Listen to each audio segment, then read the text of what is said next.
Hands behind your back. Now. Sarah Sullivan's knees hit cold pavement. Westbrook Boulevard, 3:40 on a Wednesday afternoon. Zip ties click around her wrists, too tight, cutting circulation. You fit a description. What description? She's driving a Honda Civic, navy jacket, hasn't broken any law, hasn't raised her voice. But Lieutenant Bradley's knee presses her shoulder anyway, forcing her down, keeping her down. Across the street, 3 neighbors raise their phones, filming, because in Westbrook, this happens. This keeps happening. What Bradley doesn't know, the woman on the asphalt isn't a random stop. She's FBI Special Agent, 8 years Civil Rights Division, and she's been investigating him for 14 months. In 10 days, this arrest triggers a federal case that exposes $900,000 in fraud and puts an entire police department under Justice Department oversight. Sometimes the badge protects. Sometimes it's the weapon. Stay with me, because when power meets evidence, everything breaks. And you need to see what happens next. 6 hours earlier, Sarah Sullivan is just another mother trying not to be late for drop-off. Tyler's backpack is half open, spilling crayons across the Honda's back seat. He's 6 years old and convinced that dinosaurs could beat superheroes in a fight. Sarah listens to his argument while navigating Riverside's morning traffic, nodding at the right moments, her mind already 3 steps ahead. "When will you be back, Mom?" Sarah pulls into her mother's driveway. The house is small, vinyl-sided, the kind that dots every Rust Belt neighborhood in Ohio. "Few days, baby. Grandma will spoil you." "With pancakes?" "Definitely with pancakes." She kneels on the cold concrete, ties his shoes properly, double knot the way he always forgets, kisses his forehead, watches him run inside, backpack bouncing. Her mother appears in the doorway, waves. Sarah waves back. Doesn't say what they both know. This isn't a business trip. Sarah Sullivan has been FBI for 8 years. Civil Rights Division, Public Corruption Unit. Before that, she taught 2nd grade in Cleveland, art projects, reading circles, parent-teacher conferences. She left teaching the year her brother Andrew got stopped for a broken taillight and ended up in the hospital with 3 cracked ribs and a charge for resisting arrest that eventually disappeared. The officers who beat him? Transferred. Not fired. Transferred. Andrew healed. Mostly. But something in Sarah didn't. Riverside, Ohio. Population 120,000. Manufacturing town gone quiet. The kind where factories closed and never reopened. Westbrook sits on the south side, majority black and Latino, median income $32,000, the neighborhood police call high crime, and residents call home. Sarah's been living in Westbrook for 8 months. Apartment 2B on Maple Street. Cheap furniture from IKEA. 1 bedroom she barely uses. The neighbors think she's a freelance consultant. Polite, quiet, keeps to herself. They don't know she's documented 23 questionable traffic stops from her window. They don't know about the camera's FBI techs installed in 4 locations, feeding footage back to Cleveland. They don't know that every morning she drives past Riverside Police Department headquarters and catalogs which cruisers are parked where. 14 months ago, Detective James Harrison sent an encrypted email to FBI Cleveland. Subject line, "We have a problem." Attached, 60 pages of sealed internal affairs files. Complaints against Lieutenant Ethan Bradley, 18 over 11 years. Excessive force, racial profiling, intimidation. 18 complaints. 0 discipline. Harrison's email ended with 1 sentence. "Someone needs to see this who can actually do something." Sarah was assigned 3 days later. Lieutenant Bradley, 45 years old, 22 years on the force. Shaved head, bulked shoulders, the kind of cop who talks about protecting this city in every interview. He mentors rookies, volunteers at the Police Athletic League, has a wall of commendations in his office, and 18 complaints that disappeared into internal affairs like stones into deep water. Chief Ronald Hayes runs Riverside PD the way he ran it for 12 years. Tight budget, tighter rules, and a union contract that makes firing almost impossible. Hayes is smooth. Press conferences, city council meetings. He speaks in careful paragraphs about community trust and officer safety. What he doesn't talk about, the $2.3 million federal grant Riverside PD received for community policing initiatives, or the arrest quotas, illegal but practiced, needed to keep that grant renewed. Sarah's mission is simple. Document the pattern. Prove it's systemic, not isolated. Get evidence that holds up in federal court. Today, she's driving through Westbrook because it's Wednesday and Bradley's shift runs 3 to 11. She's done this 30 times. Routine surveillance. No contact. Today will be different. 3:40 p.m.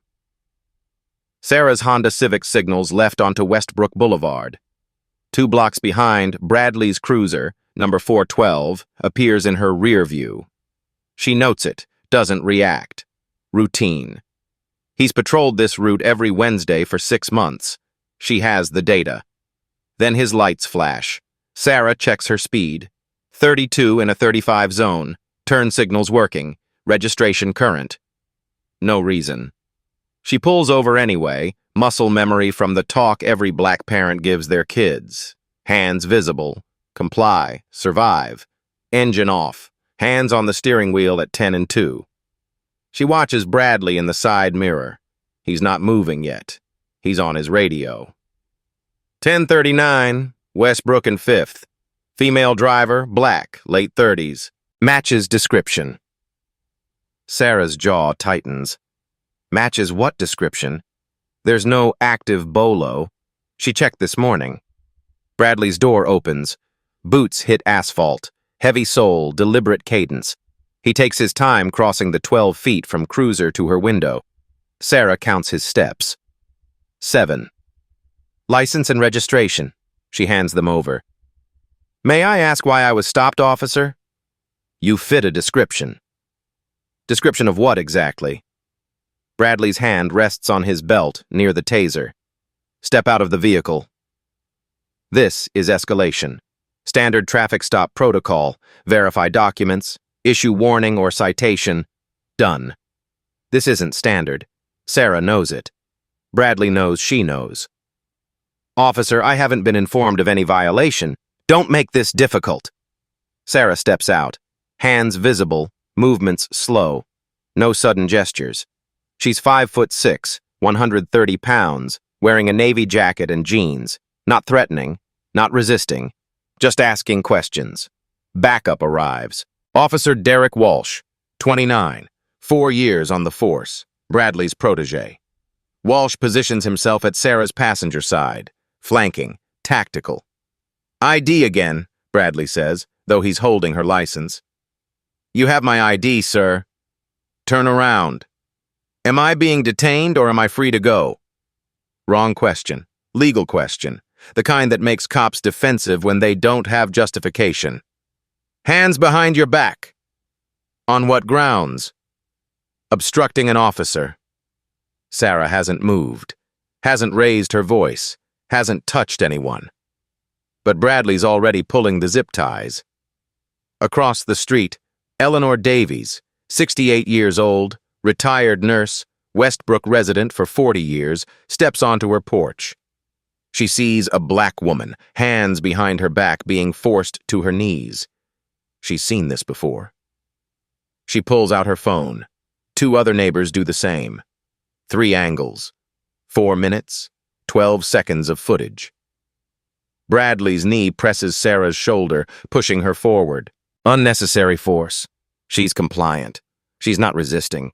But he needs her on the ground anyway. Needs the visual of control. Needs to prove he was right to stop her even though he wasn't. She's not resisting, Mrs. Davies shouts from across the street. Why you doing that? Bradley doesn't look up. Walsh blocks the sight line, professional, rehearsed. The zip ties click. Too tight. Sarah feels circulation cut. She doesn't complain. Complaining gets you hurt. Badge number, please, Sarah says quietly. Bradley doesn't answer.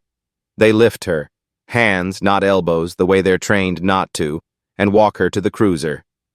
Walsh opens the back door. Sarah ducks inside. The seat smells like disinfectant and someone else's fear. "You're making a mistake," Sarah says. Bradley leans into the doorframe. That's what they all say. He doesn't ask her name again, doesn't check wants or warrants, doesn't follow protocol. He just drives. 12 minutes to Riverside PD headquarters, radio silent, Sarah watching street signs pass. She says nothing. She's been trained not to. And besides, the evidence is already recording itself. By 4:09 p.m., Bradley's body camera footage will be deleted. By 9:30 tonight, Mrs. Davies' video will have 1.2 million views. But right now, at 3:51 p.m., Sarah Sullivan sits in an interrogation room and waits. Eleanor Davies uploads the video at 4:18 p.m. She doesn't know how to use hashtags, doesn't care about going viral. She just posts it to the Westbrook Neighbors Facebook group with a caption, "This happened on my street today. Does anyone know this woman? Is she okay?" Within 20 minutes, the video is shared 43 times. Within an hour, it jumps to local Twitter, now X, but everyone still calls it Twitter. By 6 p.m., it's crossed into Reddit's r bad cop no donut. By 7, it's on Instagram, TikTok, 3 different Discord servers. By 9:30 that night, Mrs. Davies' 4-minute, 12-second video has 1.2 million views. The comments come fast. She wasn't doing anything. Hands behind her back, on her knees, for what? This is Westbrook. This is always Westbrook. Where's the body cam footage? They'll say she was resisting. They always say that. Someone creates a hashtag, #WestbrookArrest. It trends locally by 10 p.m. Channel 7 News leads their broadcast with it. The anchor, young practiced concern, introduces it as a controversial arrest caught on camera. They show 30 seconds of the video, blurred Sarah's face for privacy, cut to commercial. Rachel Bennett doesn't blur anything. Bennett is 36, investigative reporter for the Riverside Chronicle, the kind of journalist who still believes shoe leather reporting matters. She spent 3 years covering police misconduct cases. 2 resulted in settlements, none in firings. When she sees the Westbrook video, she doesn't just repost it. She goes to the scene. By Thursday morning, she's interviewed Mrs. Davies, 2 other neighbors, and pulled Riverside PD's arrest records for March 18th. 0 arrests logged between 3 and 5 p.m. 0 charges filed under Sarah Sullivan's name, because Bennett called RPD records and they told her, "No public information available." That's the tell. When police have nothing to hide, they release statements. When they stonewall, there's a reason. Sarah was released at 5:15 p.m., 3 hours in custody, no charges, no explanation. She walked out the precinct's side door, straight to her car, head down. One reporter tried to approach her. Sarah said 6 words, "I have no comment right now." The video of her saying that, tired, composed, deliberate, gets another 500,000 views. People want to know, who is she? What did she do? Why won't they say? By Thursday morning, Riverside City Council members are getting calls. Not dozens, hundreds, constituents demanding answers. 3 council members, the ones who rely on Black and Latino votes, issue statements calling for transparency. Mayor Linda Cooper, a moderate who's avoided taking sides on police issues for 6 years, suddenly can't avoid it. Her office releases a statement at 9 a.m. "We are reviewing the incident and will provide updates as appropriate." Translation: stalling. Chief Ronald Hayes holds a press conference at 10 a.m. He's 58, gray-haired, the kind of face local news loves. Authoritative, calm, grandfatherly. He stands at a podium with the Riverside PD seal behind him, 2 officers flanking, and reads from prepared remarks. Yesterday afternoon, officers conducted a routine traffic stop on Westbrook Boulevard. The individual in question refused to comply with lawful orders. Officer Bradley followed department protocol. We are reviewing all available footage and will release findings when the review is complete. A reporter asks, "Can you tell us why no charges were filed?" Hayes, "That's part of the ongoing review." "Can we see the body camera footage?" Hayes, "There was an equipment malfunction. We're investigating that as well." Equipment malfunction. That phrase will age poorly. Another reporter, "The woman was released without charges. Doesn't that suggest the stop was unjustified?" Hayes, "I'm not going to speculate on an open review." Next question. He takes 4 more questions, answers none of them substantively, and exits. The press conference lasts 11 minutes. It satisfies no one. By Thursday afternoon, the story has grown. CNN mentions it in a segment about police accountability. MSNBC shows the clip. The Washington Post runs a brief. Ohio woman arrested, released without charge. Video sparks outrage. Westbrook Community Center calls an emergency meeting for Thursday night. 200 people show up. Standing room only. Overflow crowd on the lawn outside. Pastor Williams from Westbrook Baptist opens with a prayer. Then he stops praying and starts demanding. "How many more times?" he asks the crowd. "How many more videos? How many more of our neighbors on their knees for no reason?" The crowd responds, "No more." Someone starts a chant. "No justice, no peace." It's not new. It's not original. But it's real, and it echoes through Westbrook like a heartbeat that won't stop.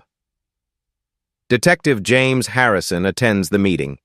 He sits in the back, doesn't speak, takes notes in a small notebook. A few people recognize him.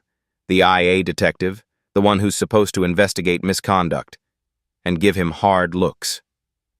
Harrison doesn't react, just writes. Sarah watches the meeting from her apartment. Laptop open, live stream playing. She sees the anger, the hurt, the exhaustion. She knew this would happen. She planned for this. But seeing it, hearing Pastor Williams' voice crack when he talks about his grandson getting stopped last month, makes it real in a way reports and data never do. Her phone buzzes. Handler. "Friday presser, 2 p.m., Cleveland office. You ready?" Sarah types back, "Yes." One word, but it changes everything. Friday afternoon, FBI Cleveland field office sends an alert to every media outlet in Ohio. Press conference 2 p.m. regarding Riverside PD incident. Bradley is in the locker room when his phone starts buzzing. Text after text. He doesn't understand why. Not yet. Friday, 2 p.m. FBI Cleveland field office, conference room 3. Cameras set up, reporters packed in, the energy different from Hayes's presser, sharper, waiting for something real. Special agent in charge. Thomas Reynolds steps to the podium. 62, 35 years bureau, the kind of agent who doesn't waste words. Behind him, a projection screen shows the FBI seal. On Wednesday, March 18th, at approximately 3:42 p.m., one of our agents was unlawfully detained by Riverside Police Department. The room goes silent. Our agent? Reynolds doesn't pause. Special Agent Sarah Sullivan, 8-year veteran, Civil Rights Division. Sarah steps forward. Navy blazer, FBI credentials visible on a lanyard, face composed. The same face from the video, on her knees, zip-tied, now standing at a federal podium. The cameras go wild. Reynolds continues. Agent Sullivan has been conducting a federal investigation into Riverside PD for 14 months. Pattern and practice of civil rights violations, excessive force, discriminatory policing.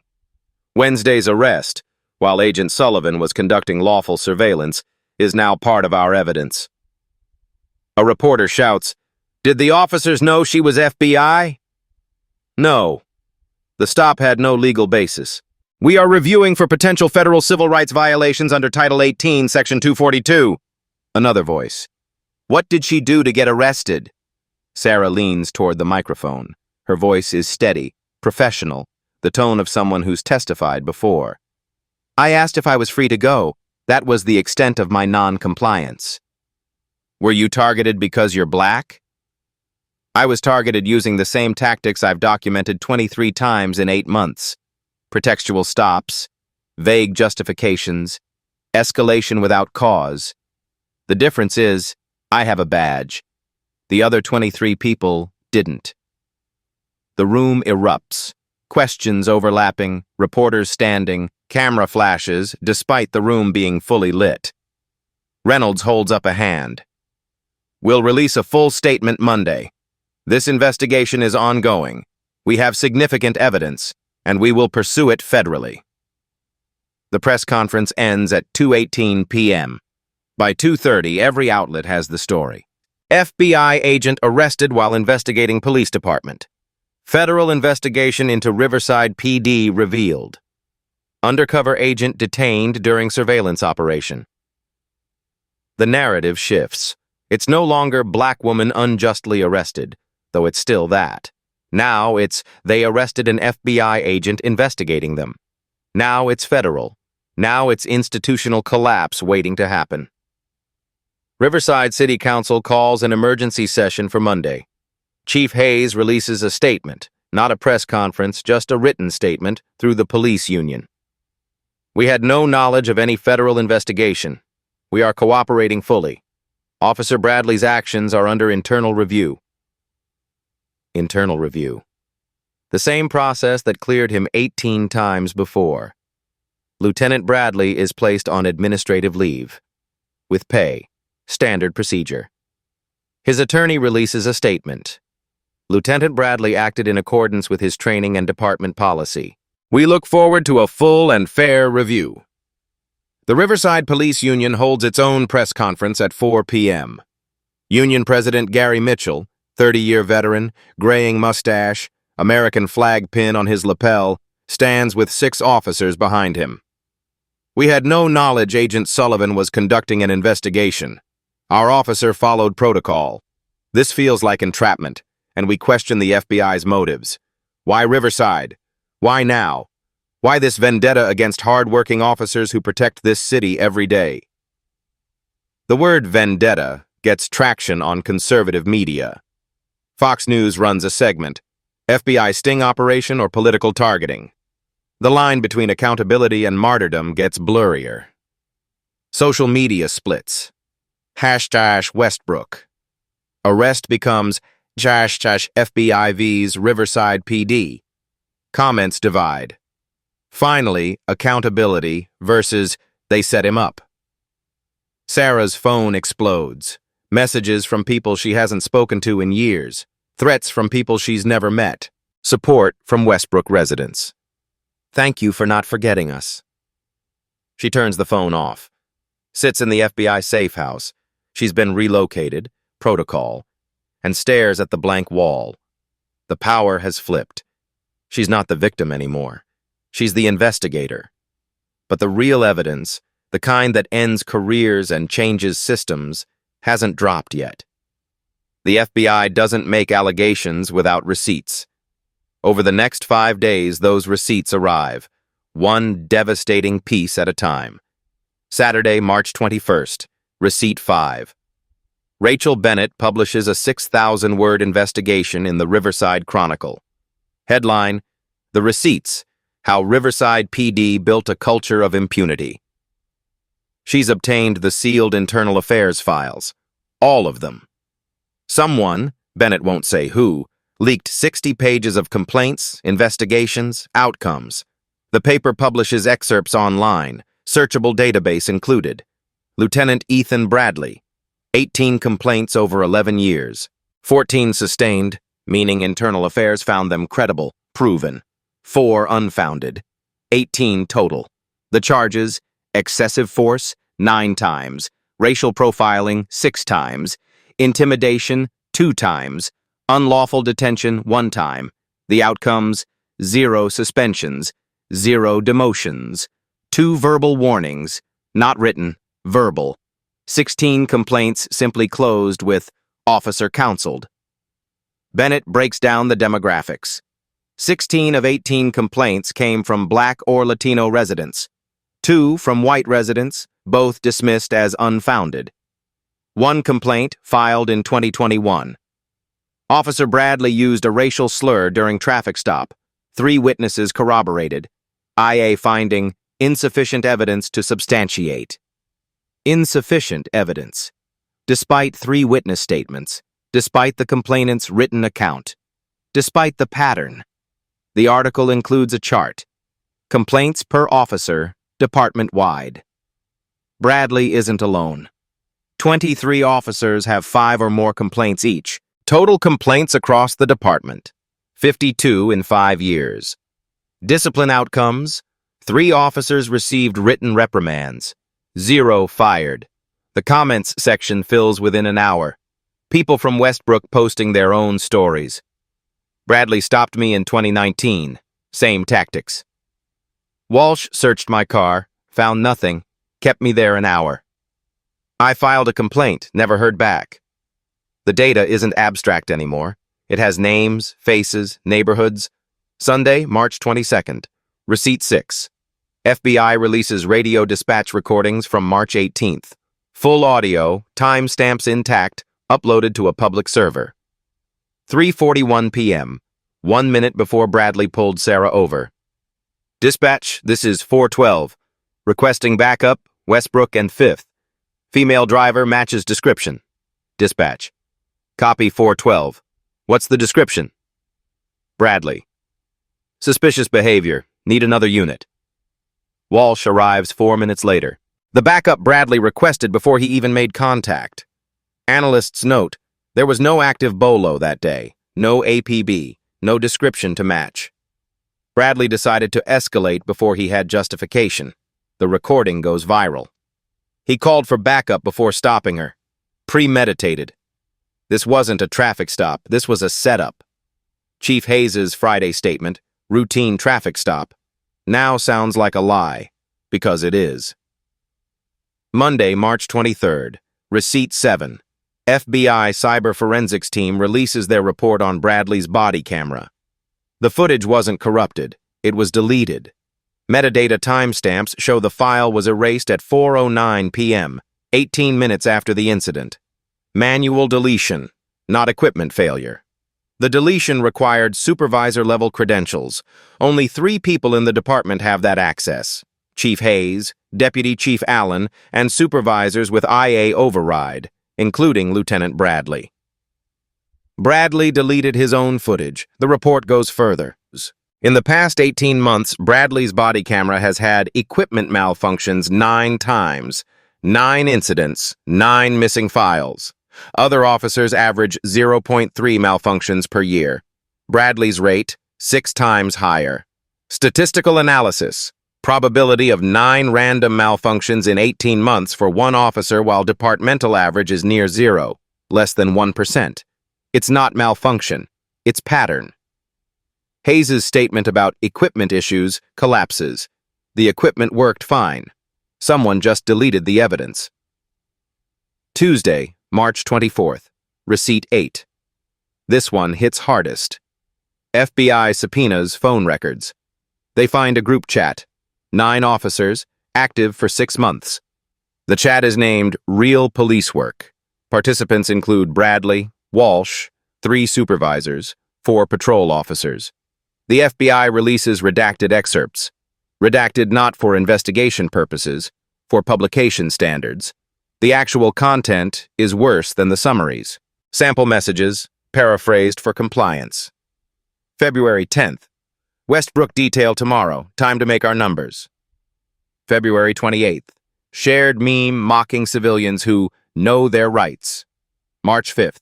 Discussion about problem neighborhoods. Language indicating racial bias. March 17th. 1 day before Sarah's arrest. Wednesday shift. Westbrook hotspot. Let's clean it up. The chat includes jokes about quotas, officially illegal in Ohio but practiced. References to engagement benchmarks needed for federal grant compliance. Conversations about overtime claims that don't match patrol logs. Bradley is the admin. He created the group. He set the tone.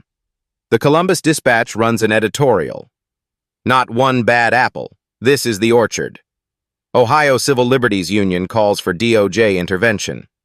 3 state senators issue statements. Governor Wilson, carefully neutral, says he's monitoring the situation. If you're thinking this can't get worse, the next receipt will change everything. Stay with me.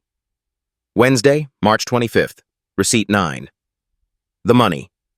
FBI Financial Crimes Unit completes preliminary audit of Riverside PD overtime records. They're examining the $2.3 million federal grant awarded in 2022 for community policing initiatives.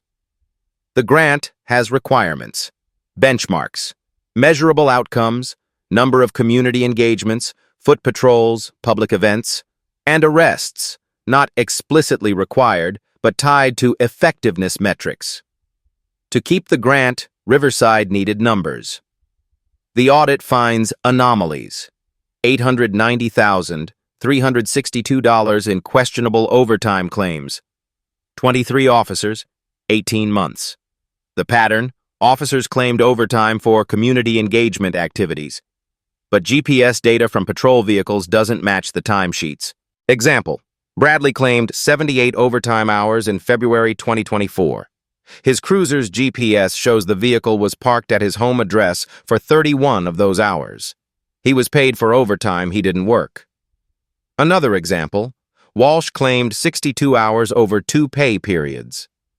Surveillance footage from downtown precincts shows him leaving headquarters at end of shift multiple times when his timesheet claimed he was on patrol. It's not isolated. It's systematic. 23 officers, similar patterns, nearly $900,000. Overtime fraud. Federal money. Federal crime. The audit identifies the approval chain. Overtime requests signed off by shift supervisors, reviewed by Deputy Chief Allen, approved by Chief Hayes. Hayes signed off on fraudulent timesheets 23 times. His signature is on the documents. News chyrons cycle. 18 complaints, 0 discipline. Body cam deleted, not broken. Racist group chat exposed. Nearly $1 million in fraud. Westbrook Community organizes a march. Friday evening, 500 people walk from Westbrook Community Center to City Hall. 3.2 miles. They carry signs: "No justice, no peace." "Badge does not equal immunity." "Defund or reform, choose." Pastor Williams leads the march. At City Hall steps, he speaks into a megaphone. "We've been telling you for years. You called us liars. You called us troublemakers. Now the FBI is saying what we've been saying. When will you listen?" The crowd chants, "When will you listen?" City council members appear at windows. "Don't come down." 3 council members, Johnson, Okafor, Williams, issue a joint statement calling for Hayes' resignation. 4 other members stay silent. Mayor Cooper issues a statement. "We await the outcome of federal review." Translation: still stalling. Sarah watches the march on live stream. FBI safe house, 40 miles away, alone. She sees the crowd, hears the chants, recognizes faces: Mrs. Davies, Pastor Williams, families she's seen on Westbrook Boulevard. She thinks about Andrew, her brother, 15 years ago, cracked ribs and false charges. She thinks about Tyler, her son, who'll grow up in a world where this still happens. She thinks about the 23 people she documented before they documented her. And she thinks, this has to mean something. Detective Harrison still hasn't spoken publicly, but his sealed testimony is already written, already filed, already waiting. The receipts are piling up. The system is cracking. But the people with the most to lose aren't going down without a fight. Thursday morning, the Riverside Police Union holds its own press conference. Gary Mitchell stands at a different podium, Union Hall, not City Building, flanked by attorneys, not officers. His face is set, defensive, the look of someone who's decided the best defense is a louder offense. Agent Sullivan's allegations represent a fundamentally biased investigation targeting hard-working officers who serve this community with honor. We stand by Lieutenant Bradley's 22 years of service. We stand by every officer who puts on the uniform and risks their life daily. Receipt 10. Mitchell's statement continues. The FBI has conducted what amounts to an entrapment operation. They planted an agent in our community for over a year, watching, waiting, hoping to manufacture a case. Where's due process for our officers? Where's the presumption of innocence?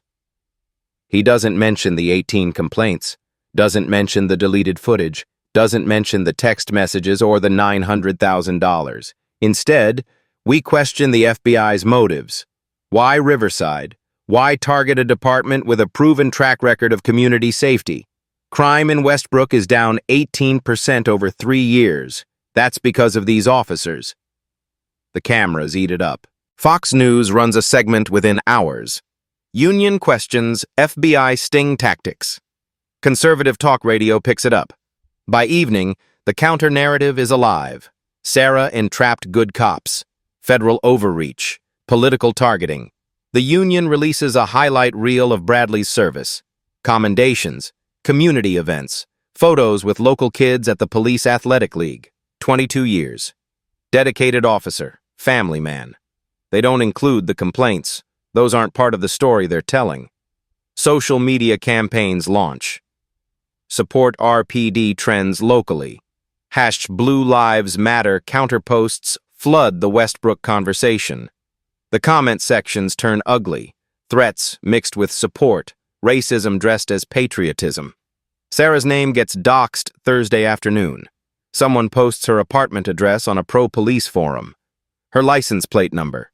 Photos of her Honda taken from public records requests. By evening, someone's found Tyler's school. Doesn't name it publicly, but hints. She's got a kid in elementary. Wonder how safe he'll be. FBI relocates Sarah to a different safe house. Increases security at her mother's house, where Tyler is staying. Agents in unmarked cars, 24-hour watch. Tyler doesn't understand why Grandma's suddenly nervous about him playing outside. Doesn't understand why there's a strange car parked across the street that never leaves. Friday morning brings a new escalation. 2 Riverside officers, not Bradley, different officers, file official police reports alleging Sarah harassed them during her investigation. Complaint 1. Subject followed me off-duty to grocery store, photographed my vehicle, attempted intimidation. Complaint 2.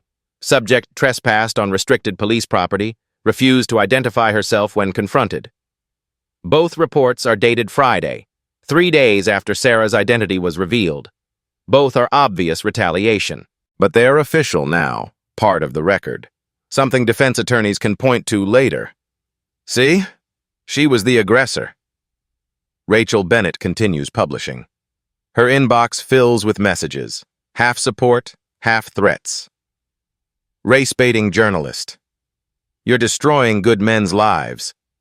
I hope they come for you next. Bennett doesn't stop. Friday's article profiles 3 Westbrook residents who filed complaints against Bradley. Real names, real stories, corroborated with hospital records and court documents. Story 1. Marcus Thompson, stopped in 2021, tased for failing to comply, hospitalized overnight. No charges filed. Thompson's mother speaks. I filed a complaint. Never heard back. Not even a phone call. Story 2. Elena Rodriguez, stopped in 2022 for broken taillight. That wasn't broken. Searched without consent. Her 15-year-old daughter watched from the passenger seat. Rodriguez. He made my daughter get out, hands on the hood. She was crying. For the taillight that worked. Story 3. James Wilson, stopped in 2023, held at gunpoint for matching description of robbery suspect. Wilson is 63 years old, 5'7", 140 pounds. The robbery suspect description, male, 6'2", 200 pounds. Wilson.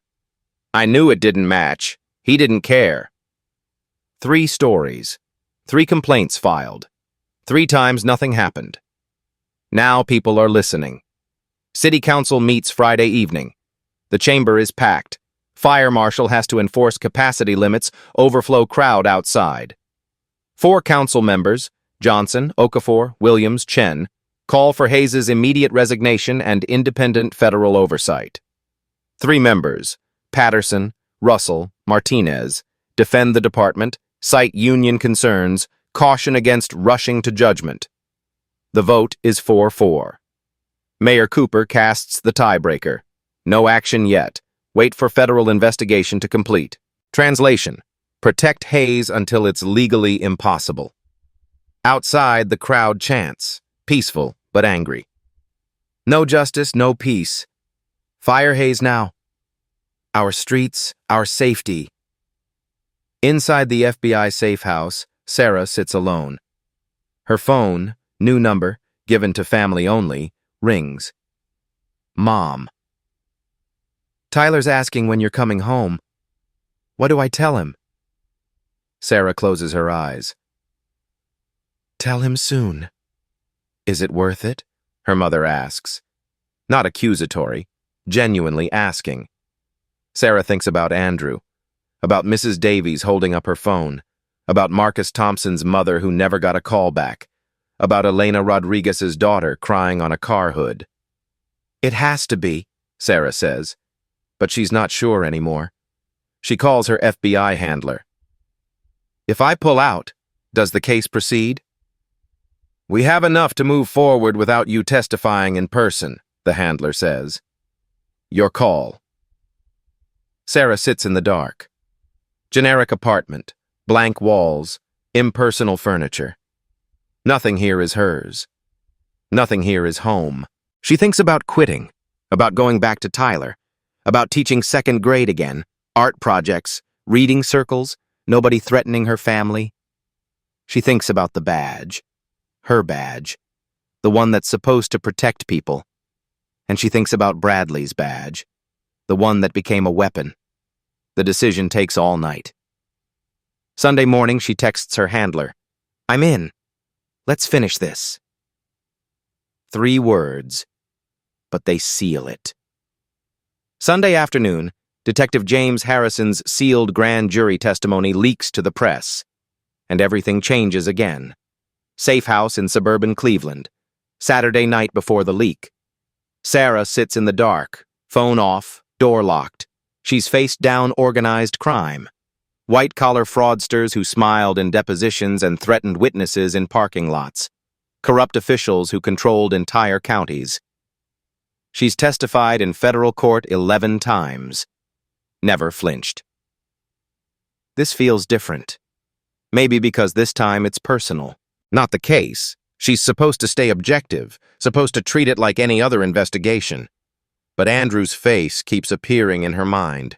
19 years old, hospital bed, breathing through cracked ribs, asking her, why did this happen to me? She couldn't answer then. She was 23, student teaching at an elementary school, no power to fix anything. She held his hand and promised, I'll make this right, somehow. 15 years later, she's kept that promise in 12 cities. Cleveland, Detroit, Phoenix, Memphis. Each investigation, each case file, each officer held accountable. They're all extensions of that hospital room promise. But Riverside feels impossible. Tyler called earlier. Grandma put him on FaceTime. Mommy, when are you coming home? Soon, baby. How soon? Few more days. That's what you said last week. She had no answer for that either. The threats don't scare her. She's been threatened before. Comes with the job. But threats against Tyler? Against her mother? That's different. That's not professional risk. That's her family paying for her choices. She thinks about the FBI handler's question. Do you want to pull out? She could. The case would proceed. They have enough evidence, the receipts, the documents, Harrison's testimony. Sarah's arrest is just one piece, important piece, but not the only one. She could disappear. Go back to Tyler. Let the investigation unfold without her face attached to every headline. Let someone else testify. Let someone else be the target. The window looks out on a quiet suburban street. Trees, sidewalks, houses with lights on. Safe. Anonymous. Nothing like Westbrook, where every corner holds a memory now, the stop on 5th Street, the precinct holding room, the apartments where she documented 23 other stops. If she walks away, Bradley gets a union lawyer and probably a settlement. Hayes keeps his job, maybe retires early with full pension. The group chat gets quietly disbanded. The overtime fraud gets buried in plea deals. And the next Sarah Sullivan, the one who doesn't have a badge, doesn't have federal protection, she'll be on that asphalt. And nobody will have the power to care. Sarah opens her laptop, scrolls through the case file. Not the FBI reports, her personal notes. Names, dates, faces. Marcus Thompson. Tased, hospitalized, no charges. Mother filed complaint, no callback. Elena Rodriguez. Daughter forced onto car hood, 15 years old, crying. Complaint filed, no investigation. James Wilson. 63, held at gunpoint for matching a description he didn't match. Complaint filed, case closed. 23 people before her. 23 people who didn't have the badge, didn't have the power, didn't have anyone listening. She thinks about Andrew again. Not the hospital room this time. The moment before. The traffic stop. What he must have felt. The fear, the confusion, the realization that compliance doesn't guarantee safety. She remembers teaching 2nd grade. A student, Jamal, 7 years old, asked her once, "Miss Sullivan, why do police hurt people?" She didn't have a good answer then either. Gave him the textbook response about, "Most officers are good, and following rules keeps you safe." A year later, she applied to the FBI. She texts her handler, "I'm in. Let's finish this." The phone stays off after that. She sleeps for the first time in 3 days. When she wakes Sunday morning, Harrison's testimony has leaked. The fight isn't over. It's just beginning. Receipt 11. The Riverside Chronicle publishes Harrison's sealed grand jury testimony Sunday morning. 6,000 words. Every detail. Detective James Harrison, Internal Affairs, 16 years Riverside PD. I joined IA to fix the system from inside. Instead, I watched it protect abusers for 3 years. His testimony outlines everything. The 18 complaints against Bradley that disappeared into administrative review. The 9 body camera malfunctions that nobody questioned. The overtime scheme that finance flagged twice. Both times, the flags were removed after Hayes intervened. Harrison names names. Supervisors who buried complaints. Deputy Chief Allen who signed off on fraudulent timesheets. Hayes himself, who personally blocked investigations 9 times with emails to IA supervisors. Don't pursue this. Union will file grievance. The most damaging line. Chief Hayes told me directly in October 2023, "We need to keep the grant. Do what you have to do to make the numbers work." He knew. He approved. He enabled. Harrison ends with this. Some of my colleagues will call me a traitor, but staying silent makes me complicit. I contacted FBI 14 months ago because nobody inside this department has the courage or the power to change it. His career is over. He knows it. He does it anyway. Rachel Bennett's article contextualizes the testimony with data visualization, timeline of complaints versus disciplinary actions, racial demographics of stops versus city demographics, overtime fraud pattern mapped against grant reporting deadlines. The numbers don't lie. Westbrook residents, 28% of Riverside's population, account for 67% of use of force incidents. Black drivers are stopped at 4 times the rate of white drivers in comparable neighborhoods, and over time, fraud peaks during grant review periods. It's not isolated incidents. It's system design. Sunday evening, Westbrook Community Center holds another vigil. This time, 600 people attend. Largest gathering in the center's history. Pastor Williams speaks. For years we've been called liars, told we were exaggerating, accused of having an agenda. Now federal investigators are saying what we've been saying. Now an officer with 16 years inside is saying what we've been saying. When will you believe us? The crowd responds, "We believe survivors." Families of previous victims speak. Jamal Thompson's mother, "My son was tased for nothing. I filed a complaint. Nobody listened. Maybe now they'll listen." Amanda Green, the civil rights attorney, announces her lawsuit has grown.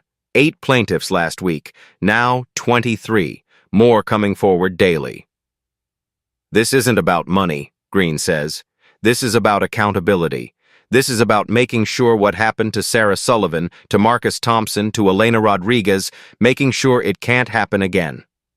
National media descends. CNN sends a correspondent. MSNBC does a prime time segment. The New York Times runs an editorial. Riverside is everywhere. Police accountability cannot wait.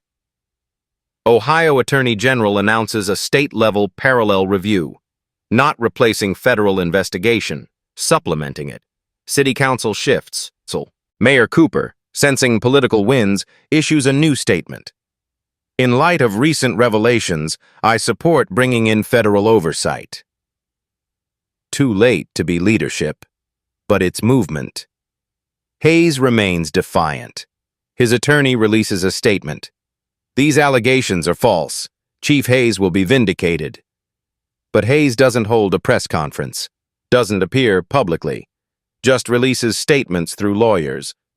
Bradley's attorney withdraws from the case Friday. Conflict of interest. He also represents the police union, and the union just voted to cease defending criminal conduct. Bradley is alone now. Monday afternoon, FBI makes the final move. Federal grand jury subpoena, 11 officers, 1 chief, and the overtime records. Receipt 12. The federal grand jury subpoena arrives by courier at 9:15 Monday morning. 11 officers named. Chief Ronald Hayes named. Target: criminal conspiracy, civil rights violations under Title 18, Section 242, wire fraud. FBI announces it at a press conference 90 minutes later. A federal grand jury has been impaneled to investigate systemic civil rights violations and financial crimes within Riverside Police Department. We are pursuing charges against 11 officers and Chief Hayes. Testimony begins next week. Indictments expected within 30 days.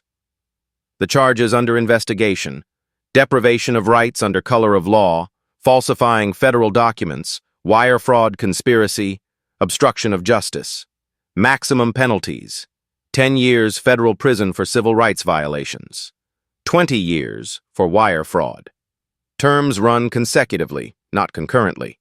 Bradley's name tops the list. Walsh is second. 9 others follow, 3 supervisors, including Deputy Chief Allen, and Hayes. The FBI Financial Crimes Unit releases its complete audit, not preliminary anymore. Final: $890,362. Fraudulent overtime claims. 23 officers. 18 months. The scheme worked like this. Riverside PD received a $2.3 million federal grant in 2022. Grant purpose: community policing initiatives. Requirements: measurable outcomes, engagement benchmarks, documented community interactions, and implicitly, though never stated explicitly, arrest numbers that demonstrated effective enforcement. To keep the grant renewed, the department needed results. Numbers: data that showed they were using federal money productively. But real community policing is slow. Building trust takes years. Building relationships doesn't produce statistics quickly, so they manufactured statistics. Officers claimed overtime for community engagement that never happened. They logged hours for foot patrols they didn't walk. They documented public events they didn't attend. They inflated arrest numbers with pretextual stops, like Sarah's, to show enforcement effectiveness. The money flowed. Officers got paid for work they didn't do. Department kept its grant. Everyone won, except the community. The audit provides examples. Bradley claimed 78 overtime hours in February 2024. GPS data from his cruiser shows the vehicle parked at his home address for 31 of those hours. He was paid $4,180 for work he didn't perform. Walsh claimed 62 hours over 2 pay periods. Video surveillance from precinct parking lots shows him leaving at end of shift on 12 occasions when his timesheet claimed he was on patrol. Payment: $3,320. Multiply that across 23 officers. 18 months. $890,000. Chief Hayes approved every timesheet. His signature appears on fraudulent documents 23 times. His email to the finance director, dated October 2023, "Don't flag overtime discrepancies. We need clean reports for grant renewal." Hayes knew. Hayes approved. Hayes profited. His performance bonus was tied to grant retention. $45,000 annually, contingent on keeping federal funding. Financial motive for systematic civil rights violations. The audit also reveals quota pressure. Internal memos, obtained through subpoena, show supervisors pushing officers to meet engagement targets. Translation: make more stops, generate more arrests, justify the grant money. One memo, from Hayes to shift supervisors, February 2024. Grant review in 60 days. Need better numbers. Focus on high activity zones. High activity zones. Westbrook. The people of Westbrook weren't community partners. They were quotas. Rachel Bennett's analysis: Riverside PD didn't just fail to protect Westbrook. They monetized it. Every pretextual stop, every unjustified arrest, it was a line item in a federal budget report. Legal experts weigh in. Former federal prosecutor on CNN: this is RICO territory, conspiracy, pattern of racketeering. If DOJ proves officers coordinated to defraud federal government while violating civil rights, that's organized crime with badges. The Riverside Police Union breaks its silence. Statement released Monday afternoon: we cannot and will not defend criminal conduct. Union members implicated in fraudulent activity are on their own. Translation: you're done. Bradley hires a new attorney. Private criminal defense, expensive. Where's the money coming from? Nobody asks yet. But they will. Hayes hires 2 attorneys. White-collar crime specialist from Columbus, civil rights defender from Cleveland. Combined retainer, estimated $200,000. His police pension won't cover that. Wednesday morning, federal court. Emergency hearing. DOJ seeks preliminary injunction. Federal oversight of Riverside PD pending criminal proceedings. Judge Rebecca Thornton presiding. The courtroom is packed. Receipt 13. Federal Court, Southern District of Ohio, 9 a.m.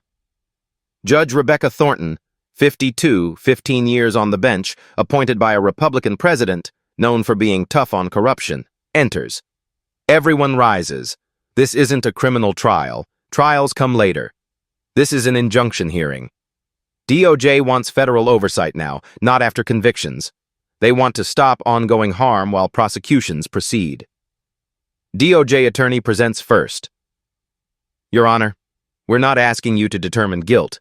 We're asking you to acknowledge pattern. 18 complaints against 1 officer, 0 discipline. $900,000 in documented fraud. Deleted body camera footage. A group chat demonstrating coordination. This department has forfeited public trust. A Riverside's attorney, hired by the city, not the police union, argues, these are serious allegations, but they involve individuals, not the institution. Reforms are already underway. Federal oversight is premature and represents overreach. Judge Thornton interrupts. Counselor, I'm looking at 52 excessive force complaints over 5 years. 3 resulted in discipline. That's not individuals. That's systemic failure. The attorney pivots. Ongoing internal review? The same internal review that cleared Lieutenant Bradley 18 times? Silence. DOJ calls its first witness, Detective James Harrison. He's no longer a detective. Resigned Monday, effective immediately. Burned every bridge. But his testimony is sworn, recorded, devastating. I provided Internal Affairs with documented evidence of misconduct 9 times in 3 years. 8 times, supervisors told me to close the case. One time, Chief Hayes personally called me to his office and said, "We're not pursuing this. Union will fight it, and we'll lose." Riverside's attorney tries cross-examination. "You have a vendetta against Chief Hayes." "No, I have a conscience." DOJ presents the financial audit, the emails, the text messages, the GPS discrepancies. Hayes is called to testify. He appears, suit and tie, gray hair perfect, the face of authority. He invokes his Fifth Amendment right. Doesn't answer a single question. Optics, terrible. Amanda Green, the civil rights attorney, is allowed to present statements from Westbrook residents. 12 victims of prior misconduct, all documented, all filed complaints, none received justice. Mrs. Eleanor Davies testifies. 78 years old, retired nurse, Westbrook resident for 40 years. She holds up her phone. "I recorded because I knew they'd lie, and they did." Judge Thornton recesses for 30 minutes. When she returns, she reads her ruling aloud. 25 minutes. Methodical. Devastating. Key passages. This court finds credible evidence of pattern and practice violations. The body camera deletions alone demonstrate intent to obscure. The financial fraud demonstrates corruption. The complaint history demonstrates impunity. Lieutenant Bradley's actions on March 18th were not aberrational. They were consistent with 18 prior incidents. That's not one bad apple. That's a system that protects bad apples. Chief Hayes testified that he signs hundreds of documents without reviewing them. If true, that's negligence. If false, that's complicity. Either way, he's failed his duty. The ruling. Injunction granted. Riverside Police Department is placed under federal monitoring. Minimum 5 years. Consent decree required. DOJ will oversee hiring, training, discipline, use of force policies. Independent monitor appointed within 60 days. Lieutenant Bradley, suspended without pay, pending criminal trial. Chief Hayes, retains position temporarily but stripped of disciplinary authority, pending indictment. Final line. This department has operated as if the badge grants immunity from law. It does not. When those sworn to protect become predators, the system must answer or forfeit legitimacy. The courtroom is silent. Sarah sits with the FBI legal team. She doesn't smile, doesn't react, just exhales. Outside, media swarms. Amanda Green speaks. "This is not the end. This is the beginning of real accountability." Community members cry, hug, hold each other. Hayes exits through a side door. No comment. Bradley doesn't appear. His attorney releases a statement. "We will appeal." But the battle is over. The war for reform is just beginning. Receipt 14. 30 days later, the indictments come. Bradley. 3 counts civil rights violations, 2 counts wire fraud. Federal charges, maximum 40 years. Hayes. 4 counts conspiracy, 2 counts obstruction, 1 count fraud. Maximum 50 years. 4 other officers take plea deals, agree to testify. Reduced sentences in exchange for cooperation. Trials are set for November. Federal wheels turn slowly, but they turn. April 5th. DOJ announces the consent decree. Riverside Police Department will implement mandatory body cameras with no supervisor override, bias training every 6 months, civilian oversight board with subpoena power, revised use of force policy emphasizing de-escalation, independent review of all excessive force complaints, 5-year federal monitoring. If compliance fails, DOJ can assume direct control. 7 other Ohio cities request similar reviews. Riverside becomes the template. Sarah drives home for the first time in 6 weeks. Tyler is in the yard when she pulls up. He sees her car, drops his soccer ball, runs. She kneels. He crashes into her. She holds him, breathes him in, grass and soap and 6-year-old sweat. I missed you, Mommy. I missed you more. Her mother appears on the porch, waves, mouths. You did it. Sarah doesn't feel like she did anything. She got arrested. She testified. The system did the rest. But maybe that's the point. One person can't fix everything, but one person refusing to stay silent can start the process. Westbrook Community Board forms. Civilian input on policing. 3 new officers hired, diverse backgrounds, vetted by the Federal Monitor. Pastor Williams at Sunday service. Trust isn't rebuilt overnight, but we see a path. Rachel Bennett receives a Pulitzer nomination for investigative reporting. Detective Harrison joins Ohio State Police, promoted to sergeant. His IA work vindicated. Amanda Green's class action settles. $4.2 million to 31 plaintiffs. Riverside taxpayers pay. Maybe next time they'll demand better oversight. Sarah returns to work. Different case, different city. Because Riverside isn't unique, the pattern exists everywhere. Her phone buzzes. Text from Mrs. Davies. Thank you for not forgetting us. Sarah types back. Thank you for recording. Sometimes the badge isn't protection. It's the weapon. But sometimes, not always, but sometimes, the system works. When people refuse to look away. When evidence meets courage. When silence breaks. This story isn't unique. It's happening in your city, your county, your state.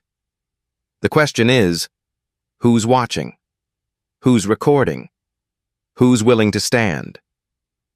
If this story made you think, made you angry, made you believe accountability is possible, share it. Tell someone who needs to hear it. Comment below what you think should happen next. Subscribe for more stories where justice isn't just promised, it's documented. Because the badge is powerful. But the truth? The truth is unstoppable. No badge grants immunity. Not anymore.